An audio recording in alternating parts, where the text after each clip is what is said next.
welcome everyone to the Zillweed Society Film Podcast. This week, we're talking about Fire Island. Wait, I didn't introduce myself. Hello everyone, my name is Isabella. My favorite movie is Legally Blonde.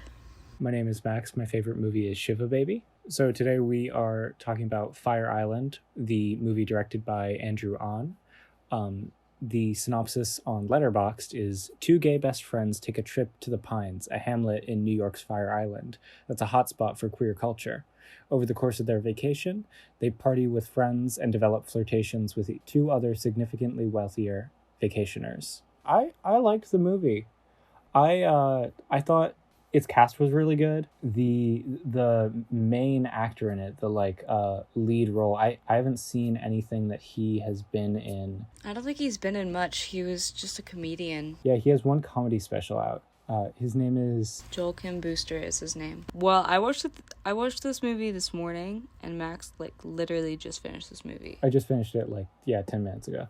Fresh takes is what you're getting on this pod. It's an adaptation of a Jane Austen novel. I think Pride and Prejudice is what it's an adaptation of, is what I learned. Yeah, I don't know. I didn't see the Pride and Prejudice parallels. I remember the Lizzie Bennet diaries. I remember watching some of the Pride and Prejudice movies. I don't know. I couldn't make the connection. I know that the movie starts out with the opening line of Pride and Prejudice. You know, the famous one where he's like, "It's a truth universally acknowledged. Any man something is in want of a wife." Oh yeah, true. I can't vouch for how well it's an adaptation of the book, but adaptations aside, I thought it was a really cute movie. I feel like I don't have that much to say. It really just feels like a direct to streaming cheesy rom-com movie, but in a good way. It's well done. I laughed a lot. I thought the jokes worked really well, which I was surprised about, because usually when you take comedians who aren't usually in movies and you put them in movies, sometimes there's a disconnect. But I thought the humor worked really well. I wrote down quite a few jokes that I laughed out loud at. Yeah, it's there are a lot of funny movies, but it's rare for me to laugh out loud at a movie. And this movie definitely made that happen for me. I think the editing works well too with it. But the first gag that I laughed at, no pun intended, when I forget his name, he's the serious guy, and he's walking, he's on a boat or something, and the crew is walking past them, and he's holding an ice cream cone, and one of them is "I didn't know you were a teeny tiny ice cream guy," and then he immediately throws it on the ground. He throws and that, it, yeah. And that repeats throughout. I don't know, that happens at the end too. I just thought yeah. I don't know why I thought it was funny. Definitely, it's also it doesn't put too much weight on the joke. I think the movie really trusts its audience to understand that there are jokes happening without having to pause for laughter. Yeah. Or explain it. Yeah. There was this recurring joke where one of the friends who doesn't do any drugs is protests against whatever is happening, but really wants other people to make him do it anyway. Yeah. Where he's you guys aren't gonna try to get me to do drugs tonight, because clearly he he wanted to get roped into it, but he wanted to act like he didn't want to. And I thought that was so funny to it was just a funny recurring gag that didn't get more than the gag itself. They didn't all pause for it or explain it. I think all the characters worked really well together in that sense. They had a really good dynamic of personalities. And I also think in terms of how the comedy plays out, I don't know who worked on I feel okay, the writer apparently is it's written by Joel Kim Booster, who's the main actor. I didn't know that. But I think because it's a bunch of comedy people, I really appreciated that it didn't pause for laughter. What did you think about Bowen Yang in this? I think he's the most famous person in the movie. Maybe. I thought he was alright. I thought he was good. I didn't love his story arc in it. I didn't think it was that appealing. Especially at the end. I thought he and that guy, I don't know his name, had no chemistry. Yeah. Whereas They didn't have any chemistry. Yeah, whereas definitely. like Noah's character and who he ends up with, the serious Will. guy. Yeah, yeah, Yeah. yeah. I thought they had a lot of chemistry. Yeah, I thought that they did. It did a really good job of balancing the two main storylines in the movie. I think that it could have gotten really boring if like one of them was much more uninteresting than the other, but they sort of wove together and like intersected in a lot of parts that kept it. It wasn't like A plot and B plot in a TV show. You know, it was one cohesive story that had parts that were broken out for each of their character arcs. Yeah, it all kind of intersected. Like when it started out, like I felt like there were so many potential love interests. I was like, what? Who's gonna end up with who? Like there was a point in which I thought Bowen Yang was gonna end up with his friend. I thought like his friend was secretly in love with him. I think it was written pretty well. Like it was paced pretty well. I think they could have cut out maybe a little bit of it. I also really like I noted like the soundtrack. They had some like interesting song choices. Obviously, oh my god, the main guy, that the love interest for Bowen Yang's character, his name is Charlie, and there's a point where they have Charlie's ex like come to the island. I was like, oh my god, Charlie XCX. And then they also have a Charlie XCX song in the movie. So I'm like, wow, really for the gays. And I just thought the soundtrack as a whole worked really well. What did you think of the narration? It made it a little bit early 2000s, you know? Like it felt like, yeah, it felt like a narrative thing that comes from like 2004, like made for TV movies. It really dates it, in my opinion. I kind of liked it because like it showed me at least that the movie knew what it was. Like it's an adaptation of a book that is really cheesy, and it's a rom-com, and it's like nothing like high maintenance. It's just very calming. I really liked how they talked about found family in it. Right. I thought that was a great thing to touch on in a queer movie. Margaret Cho's character was really good. Like, I think that adding is she her the to lesbian? Yeah. Yeah, I thought she was funny. Yeah, like I think it's like it feels nice for queers to get a movie that's not about queerness. Well, okay.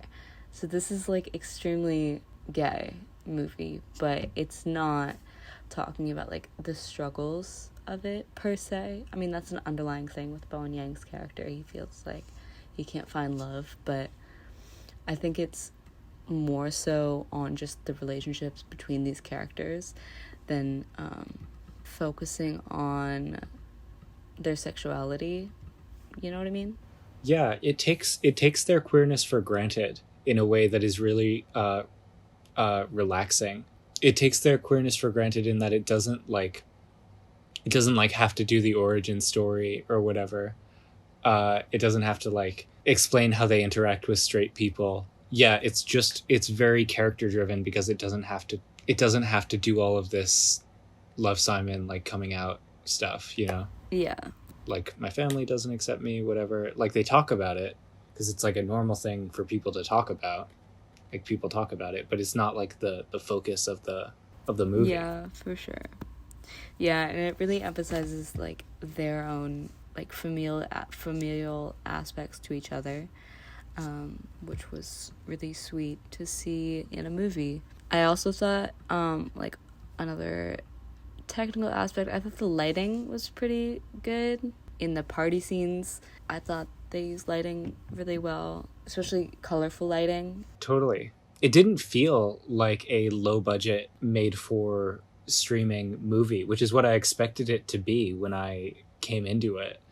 It didn't feel like the example that I'm comparing it to is Kissing Booth trilogy. Like this was so much, it felt like there was so much more effort put into every little thing in this than that trilogy, you know? Yeah, for sure. Like the soundtrack, the lighting, the writing in this, even though they're both on some level like unimportant and they don't take themselves super seriously. They're very different, and I think that it puts this above like Kissing Booth or Always Be My Maybe or that other rom-com, that like gay rom-com that was on Netflix that was an adaptation of Roxanne. I mean, this one isn't, it's not a Netflix movie, so I think that is something. I think Hulu puts a lot more thought into what they produce in terms of streaming platforms. I'd argue HBO Max is the best direct-to-streaming stuff, but I think Hulu is generally pretty good about what they produce. And I also think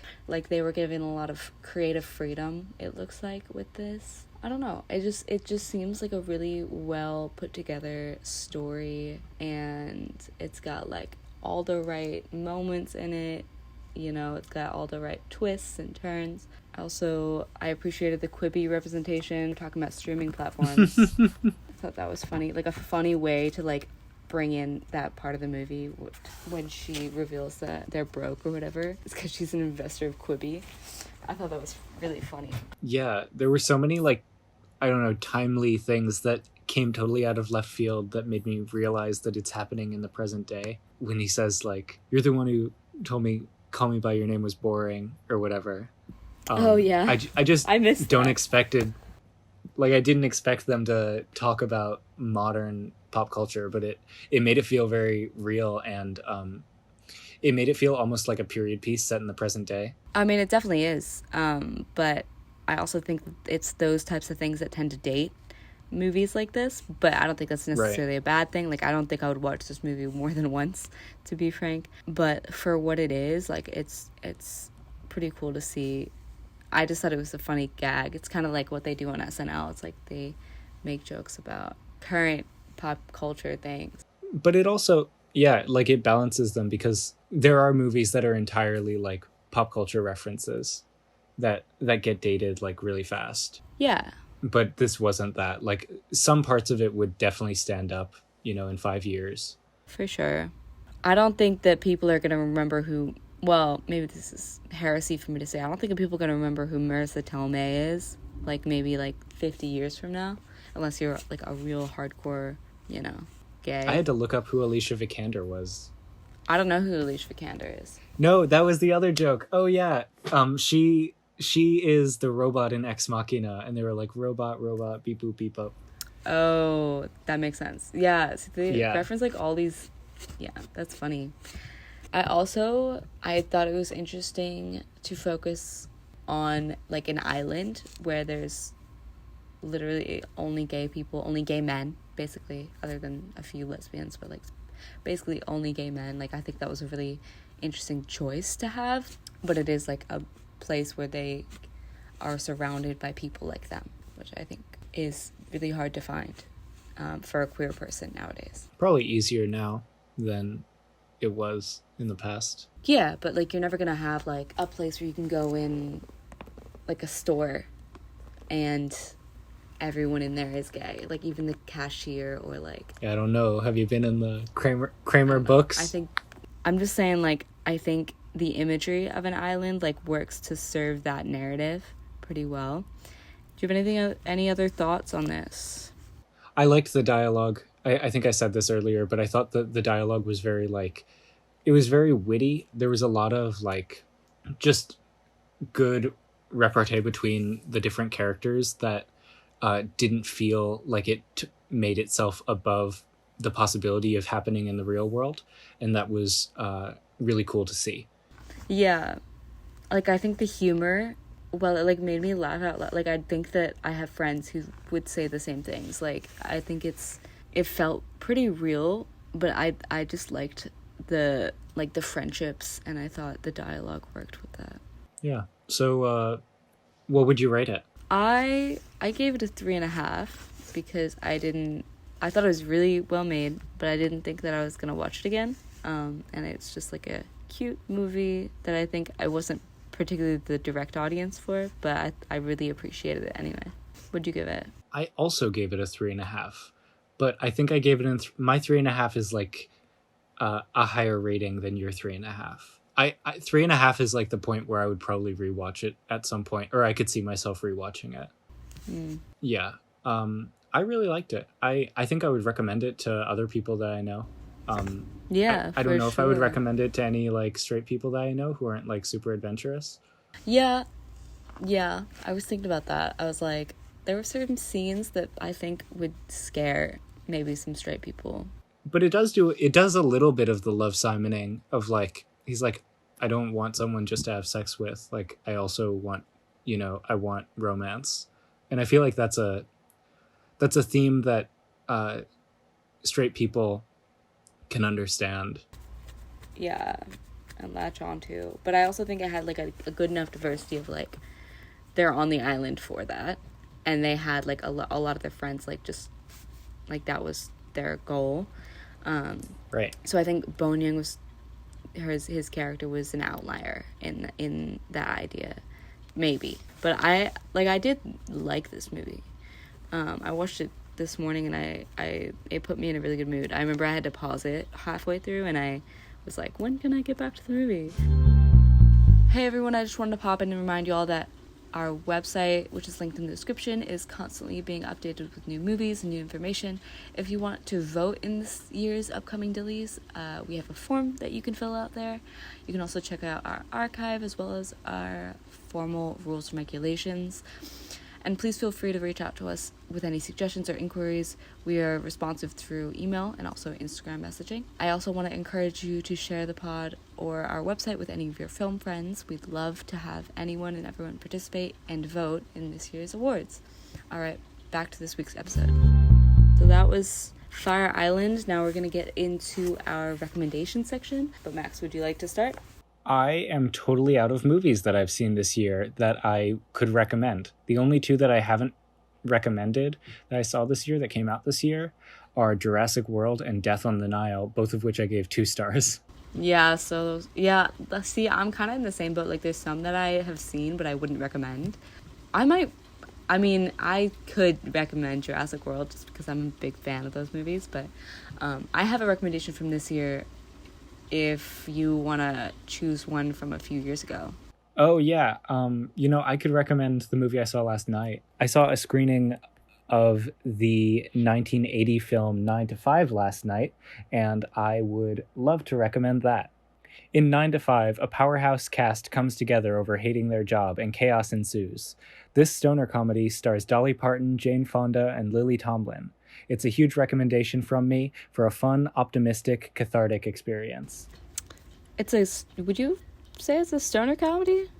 It is a stoner comedy. The last time I saw this, I totally did not catch that, but it absolutely is, and it's one of the best stoner comedies I've ever seen. I probably saw this last time I was probably 7 years old or something, so it probably went I think over I was my head. 10, so yeah. But I totally didn't catch it. What year is it? I feel like it's not... 1980.